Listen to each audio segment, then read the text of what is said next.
Right now at 10, changes are being made at Sun Prairie West High School when it comes to its leadership. Who's the school's acting principal after a former dean of students is arrested. And a Madison priest is facing child sex crimes charges.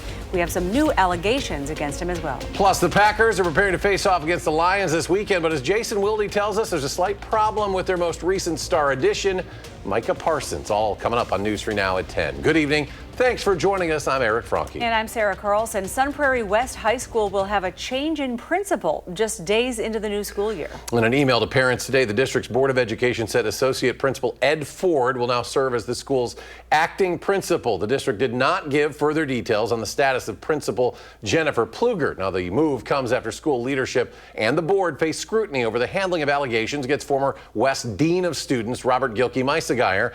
He was charged in July with child sex crimes, later indicted by a federal grand jury. New allegations tonight concerning the Madison priest charged with trying to meet a fictional 14-year-old girl for sex. Now, a woman has come forward claiming she was sexually assaulted by that same priest in Chicago. Our Arman Rahman has more, and we warn you the details of some of these allegations may be graphic for some viewers. I'm determined to reclaim my voice and my power.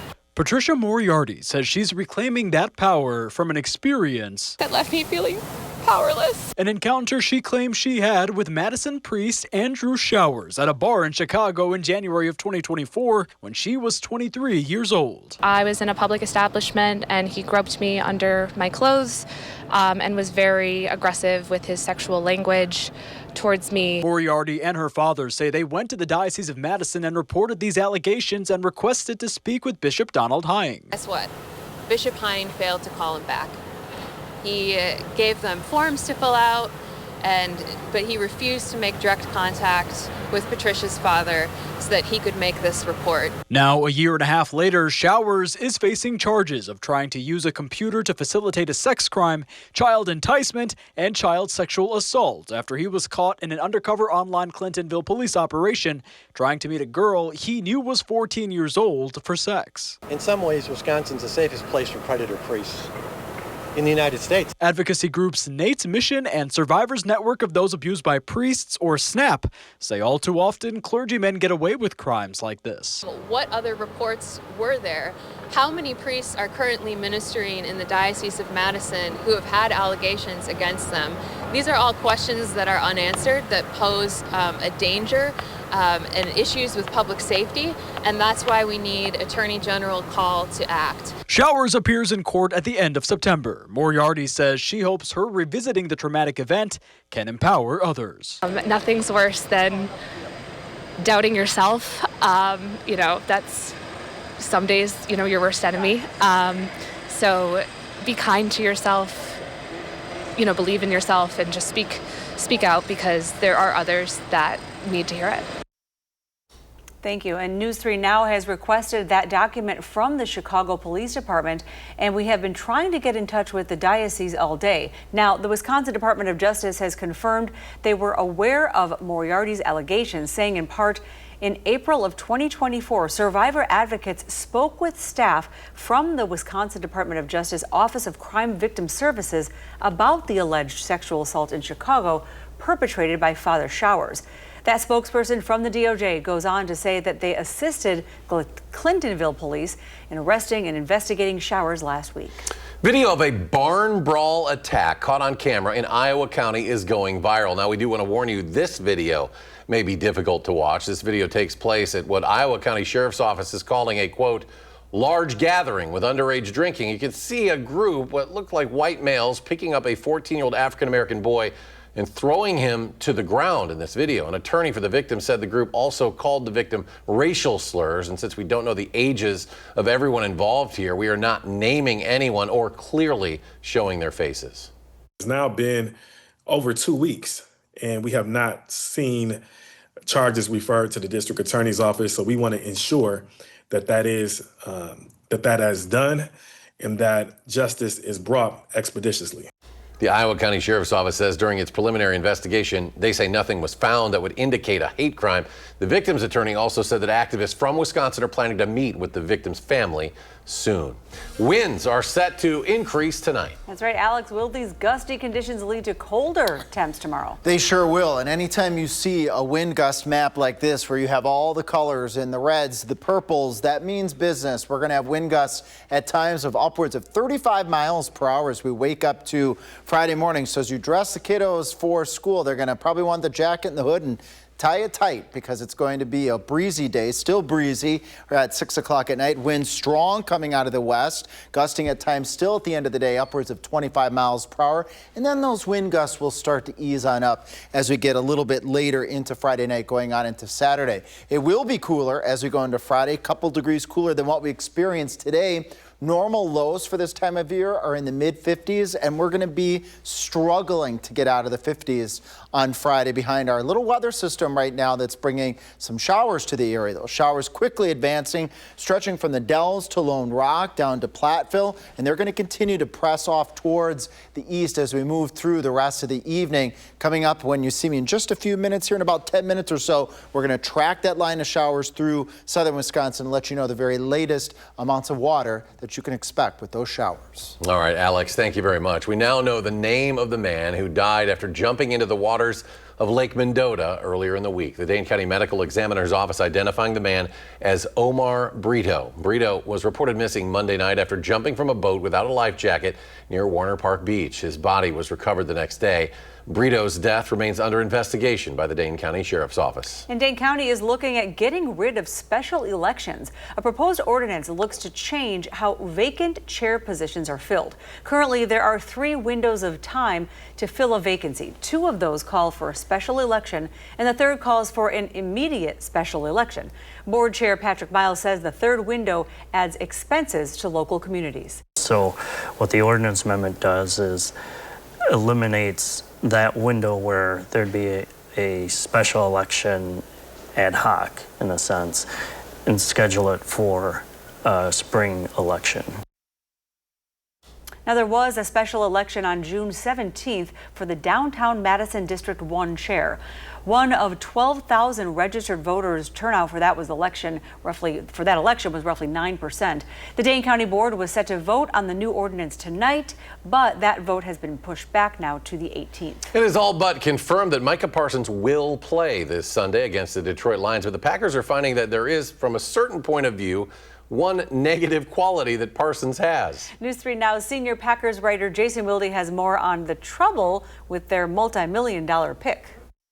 So believe it or not, there is at least one drawback to getting one of the best defensive players in football, as the Packers believe they did with edge rusher Micah Parsons. Now, I know how that sounds. It sounds like when you go on a job interview and they ask you for your negative qualities and you say, well, I work too hard or I'm too much of a perfectionist. But that is kind of what they're looking at with Micah Parsons, because he has so many different things he can do as a defender. Packers defensive coordinator Jeff Hafley told us that as soon as he found out that the Packers were getting Parsons, his mind started going 100 miles an hour with all the different things that they can do with him. The problem is you probably can't do all of them right away for Sunday's game against the Detroit Lions here at Lambeau Field and here on Channel 3. The other problem is Micah Parsons wants to do it all as well. Here's what he told us when we talked to him outside the Packers locker room today. I know once I get out there, I'm just going to want to go.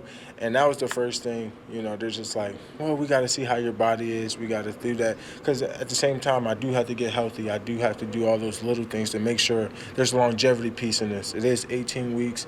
There is hopes for playoff run and a long playoff run. So we have to think about that and making sure that everything is good to go.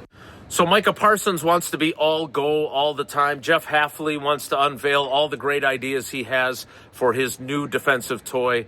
But the fact of the matter is that while we all expect Micah Parsons to play on Sunday, they can't have him do everything and they can't have him play every snap. So look for him to probably play in the 25 to 30 snap range, maybe a little bit more if he's feeling good. But remember, he did not have a training camp while he was dealing with his back issue in Dallas. So we will see what he does, and we will have full coverage of it at channel3000.com for free.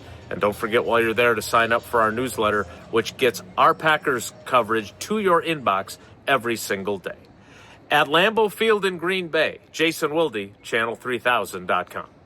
All right, Jason, thanks. And this year, Cheeseheads at Lambeau Field will have the chance to enjoy some new food creations at the concession stand. There's plenty of picture-worthy menu items like brat egg rolls, summer sausage grilled cheese sandwiches, and barbecued pulled pork on Hawaiian rolls. The general manager of Delaware North at Lambeau Field says most of the feedback they've gotten has been positive, especially on changes made with grab-and-go offerings. Get back before halftime's over, and if they have to run up and get a Coke or a beer or a brat real quick, they can do that under minutes, where it used to be much longer. Sarah says that stuff looks really good. But for many fans, cost is top of mind this year. A 16-ounce domestic beer will be $10.99. That is a 20-cent increase from last season. And a regular hot dog will cost you $7.49. That's up 50 cents from a year ago. By the way, you can watch the game free of charge. Save money on concessions. Just go to your fridge. Well, I guess it'll be cheaper than the concession stand. Still costs a lot. But you can just watch on Channel 3. Packers and the defending NFC North champion Detroit Lions collide at Lambeau Field. Now, the network's pregame show, NFL on CBS, will be live in Green Bay on Sunday. The kickoff for this one, set for 3:25. Brat egg roll. You don't like that? Oh, no. Yeah, no. Still to come at 10. Alex tells us when we will warm back up. And Robert F. Kennedy Jr. testifies on Capitol Hill the grilling he received from both sides of the aisle over his vaccine views. That's next.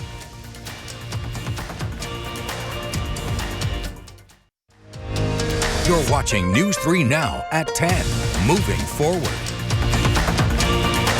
Welcome back. Health and Human Services Secretary Robert F. Kennedy Jr.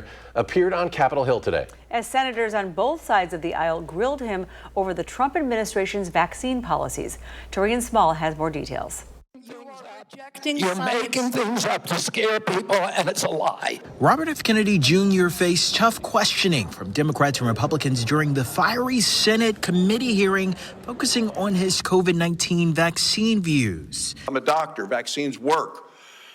Secretary Kennedy, in your confirmation hearings, you promised to uphold the highest standards for vaccines. Since then, I've grown deeply concerned. Under fire from lawmakers, the Health and Human Services Secretary worked to defend his efforts to move away from COVID vaccine recommendations. You're taking away the science and technology that has made us the leader that has saved, according to the first Trump administration Surgeon General, millions of lives, and you don't want to keep that going. Kennedy, a vaccine skeptic, blamed data from the Biden administration for why he couldn't be certain how many Americans the virus killed during the pandemic. Did you accept the fact that 1 million Americans died from COVID? I don't know how many died.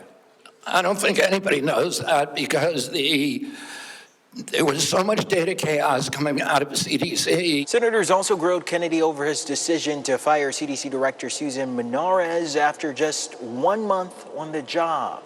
He tried to fire the Senate-approved CDC director after she chose the truth over what I consider his delusions. In an op-ed published Thursday, Menarez wrote that she was, quote, told to pre-approve the recommendations of a vaccine advisory panel newly filled with people who have publicly expressed anti-vaccine rhetoric. During his testimony, Kennedy said Menarez is lying.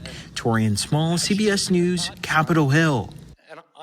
All right, get ready for a bit of a chilly weekend ahead. That's right. Alex, do we have any warmth in sight? Sure do. All we got to do is just get through the weekend here. After a 59 on Friday, 63 Saturday, 64 on Sunday. Mind you, that's a good 10 degrees below normal for this time of year. We work our way back up to where temperatures should be for this time of year, mid to late next week, and even just a touch of more moisture in the air, a little bit more humidity. Not super humid stuff, but just a little bit. And speaking of moisture out there, we do have showers with that frontal system moving through the area very rapidly, stretching from Juneau, Adams, Marquette, Green Lake counties, maybe some heavier downpours near the Sauk City, Sauk Prairie area, just east of Lone Rock, down to Dodgeville, and then west to just east of Prairie du Chien, and that line is going to rapidly move through southern Wisconsin. Look at this. By the time we get to midnight, it's already east of Madison, out of the area by 1, 2 o'clock in the morning. Expect, again, some moderate, maybe a brief heavy downpour. We're not expecting any thunderstorms, not expecting any severe weather, and the quick nature of how fast this is moving across the area, I expect 1/10 of an inch or less of water with this quick frontal passage as it moves through, but then behind it, as we were talking about a little bit earlier in the newscast, those winds are really going to ramp up. But I want to keep chatting about the water here, because you'd think with August, and I brought this up maybe a week or so ago, that with all the flash flooding, all the rain that we had, all the humid, very warm weather that we had, that we would be very high in surplus for water for the year. In Madison at the airport, we're just approximately 3/10 above normal for the year. And for the month, we got just a little bit yesterday, about 1/10 of an inch. We're below normal for the month of September. Now, I know we've gotten just started with September, but we have a pretty dry forecast coming up for the next 10 days here. And while the drought monitor is showing favorable conditions, meaning we're not seeing significant areas of abnormally dry soils or moderate drought, which is good news, pattern can always change very quickly, especially in the fall months, when the weather pattern, at least in September going into the first part of October, can sometimes quiet down just a bit. Nothing quiet about the winds as we go into Friday, and those temperatures are going to be between 58 to 60 degrees, maybe a 57, all you'll do in Camp Douglas. So get ready for a cool day, bundle up. These are those winds I was showing earlier, gusting at times up to 35 miles per hour. By the end of the day, wind gusts around 25 miles per hour, and then they ease on up as we head towards Saturday, and the winds will eventually work their way down by the time we get to Saturday and Sunday. Got important days. Got the Badger game on Saturday. We've got the Packers game on Sunday. Here's that tailgating forecast, 56 to 63 ahead of that game, and then 63 at kickoff. And at the end of the game, we'll be back down to around 60. So a bit on the cool side, and a bit on the cool side at Lambeau Field on Sunday, but that's classic football weather for you. What do you think of that? I think it's perfect. Yeah. That's because you know it's going to get warm again. Yeah, eventually. At least he's not saying you have to get through fall and winter and it'll get warm again. Yet. He's saying next week, so that's good. Next week, we'll warm right back up. This is pretty good tailgating weather, both at Lambeau and at Camp Randall. Alex, thank you. Badgers are getting ready to take on Middle Tennessee State with their backup quarterback for the Cardinal and White. Plus, we'll check in on the volleyball team in action tonight at the Fieldhouse. Stay with us.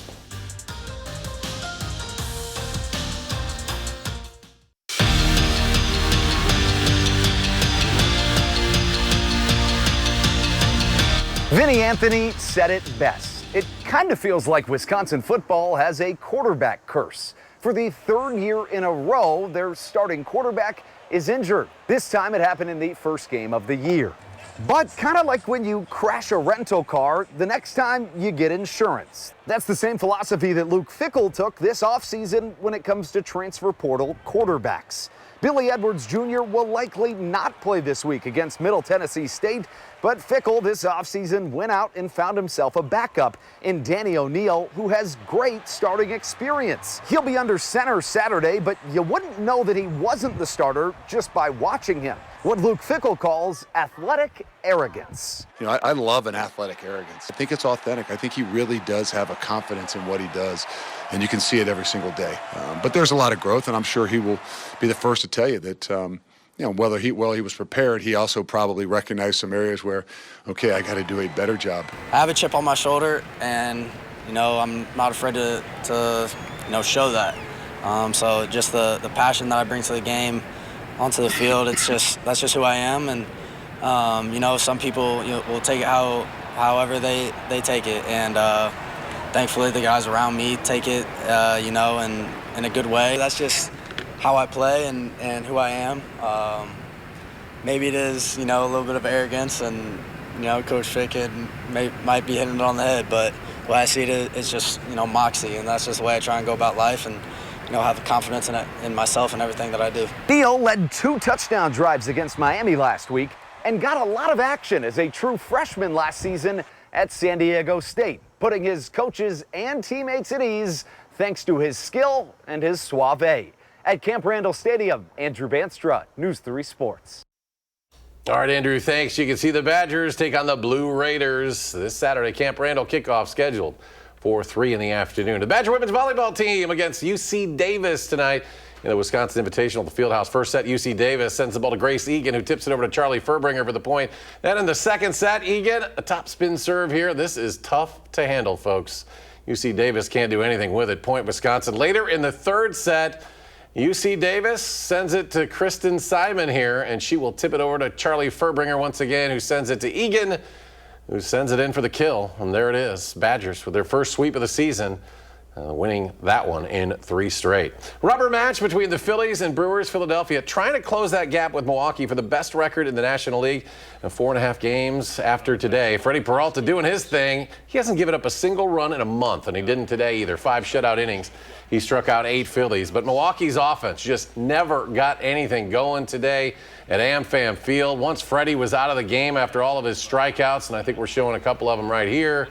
The Brewers bullpen came on, and folks, they have been struggling lately. Top of the 7th, we go. Tobias Myers on for Milwaukee, and he is going to eventually give up the RBI single to Trey Turner. I don't think we're going to see that here, but that's all it took. 2-0 the final. Philly trims Milwaukee's lead to 4.5 games for the best record in the NL. Cubs had the day off. Milwaukee will open a 3-game set tomorrow in Pittsburgh. Wisconsin Huddle returns for its 3rd season next week. We'll be bringing in Wisconsin sports directly to you, the fan, at home with exclusive insight from the players, behind-the-scenes access you won't get anywhere else. Each week we'll have a Badger athlete come on to help host the show, and this year's show will be held at Jay's Bar. That's on Francis Street in Madison. Filming starts next Monday at 7 o'clock. Wide receiver Tresh Kekahuna will be the guest player, and the first episode scheduled to air September 12th at 6:30. And that's all for sports. Alex will be back with a final check. I'm just watching sports. Alex will be right back. Tonight, how's everybody feeling? Colbert's all new with Drew Barrymore. I always wanted to be friends with you. All new CBS Tonight. Finally tonight, a New Jersey man busting a move to protest local property taxes. This is Will Philly voicing his displeasure. This is breakdancing, allegedly. This was at the Cranford, New Jersey Town Council meeting on Tuesday. Look at this little spin move. Okay. Do not try that at home, folks. After eating up some time with how he spent the Labor Day weekend, Philly performed that backspin before asking council members for an explanation for his property taxes. My favorite part, the people next to him. They aren't even looking at him. Well, Nobody's looking. She looks like she's They're like, knitting. oh, it's Will Philly again. Here he is doing his thing. After saying his piece, he picked up where he left off. He moonwalked away from the podium. I don't think we have the moonwalk. Okay, but either way, look at the people. Most of them, like, This whatever. is that backspin thing. Like, dude's rolling his eyes at him. I love how most, seriously, they're like, oh, it's Will Philly again. We're not dealing with him. He's dressed like who? Doesn't like his property taxes. Chilly tomorrow. Yeah, chilly Rain, tomorrow. wind. Rain's going to move through tonight. I'm going to chilly savor Alex tomorrow, because he's laughing too hard. Warmer next week. You can always find us streaming 24/7 on Channel 3000+. Have a great night. Good night.